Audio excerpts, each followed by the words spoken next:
नमस्कार साहेब. नमस्कार.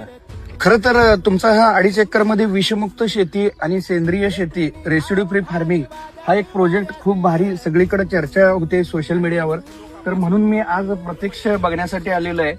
खरं तर आपलं भारताचं 80% आर्थिक अर्थव्यवस्था ही सगळी शेतीवर आधारित आहे. शेतकरी जगला तरच देश जगणार आहे.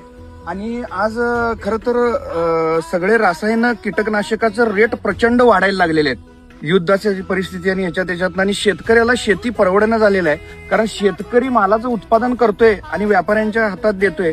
व्यापारी सांगतील त्या दरात शेतकऱ्याला विकावं लागतंय आणि फारसं अर्थार्जन शेतकऱ्याला त्यातनं होत नाही आहे.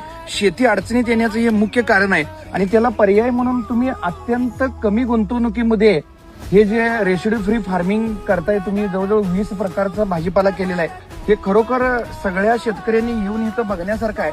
कमी जमिनीमध्ये एवढा मल्टिपल भाजीपाला केला तर ह्याचं उत्पादन मला वाटतं क्लास 1 अधिकाऱ्यापेक्षा सुद्धा चांगला पगार यातनं पडू शकते. मार्केटिंगची यंत्रणा पण आपण सेट करू शकतो, कारण सोशल मीडिया पण आता आहे. तर ह्याच्याबद्दल काय सांगू शकाल तुम्ही? मला फक्त एकच सांगायचं आहे की शेतकरी मित्रांनो, आता कसं तर आम्ही म्हणाल तसं आपण रेसिड्यू फ्री माल पिकवून ग्राहकांना चांगलं खायला देऊन आपण म्हणाल तो रेट ग्राहकांना घेतलं पाहिजे. हे निष्ठ नीती आपण ठेवून हा रेसिड्यू फ्रीचा आपण शेती केलेली आहे. त्यामुळं आता कसं शेतकरी म्हणतील तसं एकजुटीनं लढूया.